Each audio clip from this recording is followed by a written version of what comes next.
This is episode number 330 of Zaldor's World. The invasion begins now.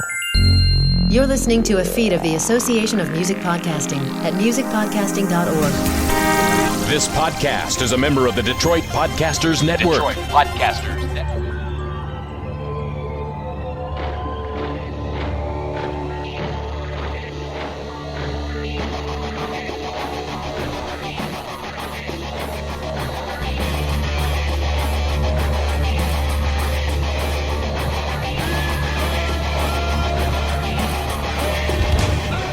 Welcome to Zaldor's World. Hello again, welcome to another episode of Zaldor's World. This is episode number 330, which you can find at zaldor.com. 206-666-4644 is the voicemail number. And of course, you can get me at any time at zaldor@gmail.com. Bringing you another episode of an interview with a great independent artist. This is a band called Mercury in Summer out of Washington, D.C. Three great guys that do a good fusion of funk, jazz, and pop, a little bit of pop mixed in there too. I like them. They're really cool stuff. Go see them at mercuryinsummer.com. Tell them you heard it at Zaldor's World. Of course, this interview was first broadcast on bounceradio.net on Mondays, 7 p.m. to 10 p.m. Eastern. Do interviews during that time, usually around 8 o'clock. So usually if you can check her out over at bounceradio.net around 8 o'clock on Monday, you'll probably see me. So here is Heart Attack. Let's start things off with the song called Heart Attack by Mercury in Summer. I think you'll dig this stuff. This is definitely reminds me a little bit of a classic Red Hot Chili Peppers along with some pop mixed in. So with the bass line in there, the bass line's awesome in these songs. So I think you'll enjoy them. Check it out. Heart Attack by Mercury in Summer, then the interview.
That is Heart Attack by Mercury and Summer. And I've got the guys from Mercury and Summer on the show with me right now. Go ahead and introduce yourselves, because we got you right in here in the last second, so I didn't get to catch all your names. I know Brendan was the first one I talked to. Well, hi, I'm Brian. I play bass. I'm Brendan. I play the drums. And I'm Richard. I play guitar and sing. Great. I really dig the vibe you guys are putting out. I really like the bass line in that song I just played. The beginning of that bass line is awesome. I really like that a lot. How long have you guys been playing together? We've been playing together for a little bit over a year now.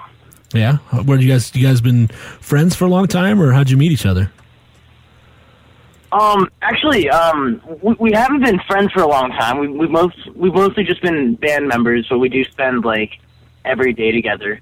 So it's a little bit of both. I don't know. We've been playing music for a long time, like individually, and we just sort of happened to find each other, and we got together and played a couple times, and just realized that I guess thought that we had something really special, and we've just been trying to work on it as much as possible. Cool. Like I said, I like it. And the name of the band, Mercury and Summer, where'd you guys come up with that name?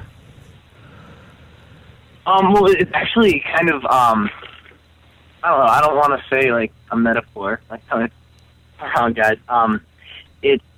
It's kind of like, I don't know, what Mercury does in the thermometer in the summer. It's kind of cheesy if you think about it. But we like to think that we're like trying as hard as I can, like working on what we're doing. We really love what we're doing, and eventually, if we keep doing that, then it'll take us where we need to go. Kind of like mercury in the thermometer rises when it gets hot. But you don't want to get too hot, though. It'll just explode. Well, then again, maybe explosion is a bad thing. If you guys explode, then you'll be all over the place. Wow. They're just in the bad explode. Just not the bad explode, exactly. Your music is like a big fusion of jazz and funk. And what are some of your influences that you guys have listened to that got you to where you guys are now today? I think we listen to all sorts of music. I think we all have a pretty solid background in like jazz, but I'd say one of our favorite groups is definitely people like Earth, Wind and Fire. We like a lot of Motown stuff. Stevie Wonder and Sam Cooke. Yeah. Al Green. We also do listen to a lot of fusion. Vishnu. Return to Forever. Yeah. And right now, I think we're all pretty into the Pet Sounds by the Beach Boys. We're getting into like kind of like that vocal group thing too. Being like a cappella or? Well, yeah, but more so just like incorporating like those sorts of harmonies into our music. Like there's like this vocal group I think around like the 40s and 50s called the Four Freshmen, and they were really, really incredible. They had a really cool chord structure thing going on, and I don't know. We're just trying to incorporate as many different styles as possible, and try to keep it interesting for us as like players while still trying to stay true to the song. Well, I like the stuff does bring back a lot of memories of Motown and stuff when I was listening to it, so I can see where you get your influences there. What's the average age of the three of you guys? How old are you, all three of you? We're all 18, around that age. Yeah, so how'd you guys get into listening to this, like you mentioned the band from the 40s? How'd you get into listening to some of these older bands that were not even, you guys weren't even born back when they were around? No, and some of our parents weren't either. Exactly, some of your parents weren't, exactly. But like good stuff is timeless. And I think we relate to it just as much or maybe more than some people back then did, We kind of seek out music. Right. Like, we were kind of not the people that are just going to let music come to us in certain ways and just, like, let us be exposed to whatever is kind of put in front of us. Like, we actively search for music and, like, we'll look back and see what worked back then and what was great, So you're kind of bringing back a resurgence of stuff that back from the 50s and 40s with